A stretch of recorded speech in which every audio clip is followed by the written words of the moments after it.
Folks, thanks for tuning in to your First Warn 5 weather forecast. We do expect rain chances to continue throughout the rest of the evening. We actually do have a flash flood watch that will be in effect from tonight all the way till 7 p.m. Saturday. Now, we also will be expecting more rains for tomorrow, heavy rains for today at some times, and we also will have a little more coverage about Florence, how it's going to continue moving. Keep in mind that there will be less rain by Sunday and Monday, and as less rain comes in, we will see temperatures starting to pick up throughout the beginning of next week. So the flash flood watch is not only for us, but through most of the part of southern Texas. This is due to this tropical disturbance that is currently in the Gulf, and it's going to continue moving westward, bringing in more rain for us. If we do zoom in a little bit more into our map, we see that Raymondville and parts of Harlingen, Cameron County, and Willacy County are already receiving some light rain to some moderate rain in some areas. We will continue to monitor that. But let's go over to Alan, who has a little bit more details about what we can expect after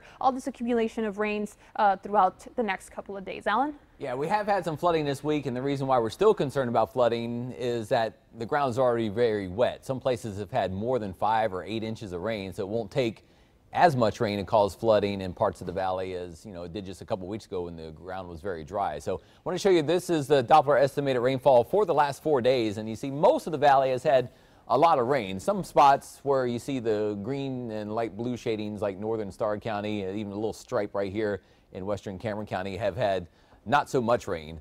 Only an inch or so in those areas. But when we zoom in, you'll see that some of the hardest hit areas where there's actually still a few road closures that have been around today, north of Edinburgh and then in northern Hidalgo County. You look at all this right here. This is like widespread 6 to 8 inches of rain or more across much of northern Hidalgo County and the north side of Edinburgh. So you get just a couple inches of rain there in an hour.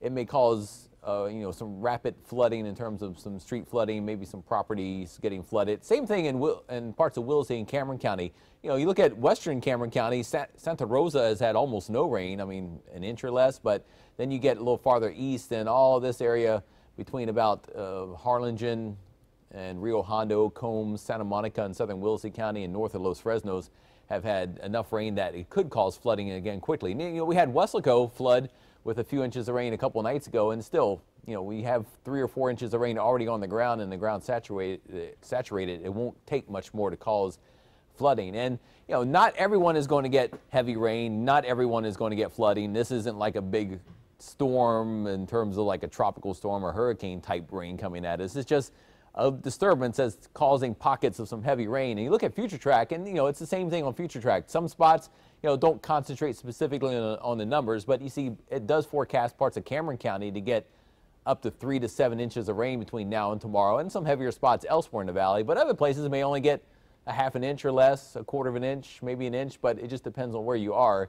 And again, some spots will get rain, and not just here, but to the north too. If you are traveling north through the weekend, you see there are some spots of red in there, which indicate that maybe 2, 3, 4 inches of rain or more could fall in parts of the valley and cause that flooding between the valley and San Antonio. When you look at one last shot I'll show you here, this is the disturbance coming in. And again, it's a kind of a disorganized big area of low pressure. If you look inside that circle right there, you see there's different things going on. There's like a little spin kind of about right here in the atmosphere. You can kind of see a little bit of spin approaching the valley. There's also a bit of a upper level spin up here. So there's little different centers, and if one of those happens to cross over the valley, it has the potential to lift up the air, cause some slow moving heavy thunderstorms, and that's where we could get the flooding. But not everyone's going to be under one of those little spinny things, we'll call them, little disturbance in the atmosphere. So that's why it's not going to be like a big wall of rain. You might get caught in a heavy thunderstorm in one town, and 20 miles away it might be just a quarter of an inch of rain. So that's the type of rain that we're dealing with. Like you've been talking about, Karen, we got the flood watch for everyone, but not everyone is going to get flooded. It just means watch out in those areas because there could be pockets of heavy rain that cause flooding. That's right, Alan. So we're going to take a look at how rain chances are going to be developing throughout the next couple of hours. We can see that for today, rain chances are pretty high at about 80%, and most of the rain chances could occur from 6 p.m. to 12 a.m. By Saturday, rain chances go down, but they're still pretty high at about 60%. So not only will we see them for today and tomorrow, we also have some for Sunday, up to a 40% rain chance for Sunday, some showers and thunderstorms across the area. So taking a look at our coastal forecast, we can see that that over at the bay, we see winds coming in from the south from 5 to 10 knots, moderate chop with bay temperatures reaching 85 degrees. Small crafts, we do advise to use caution.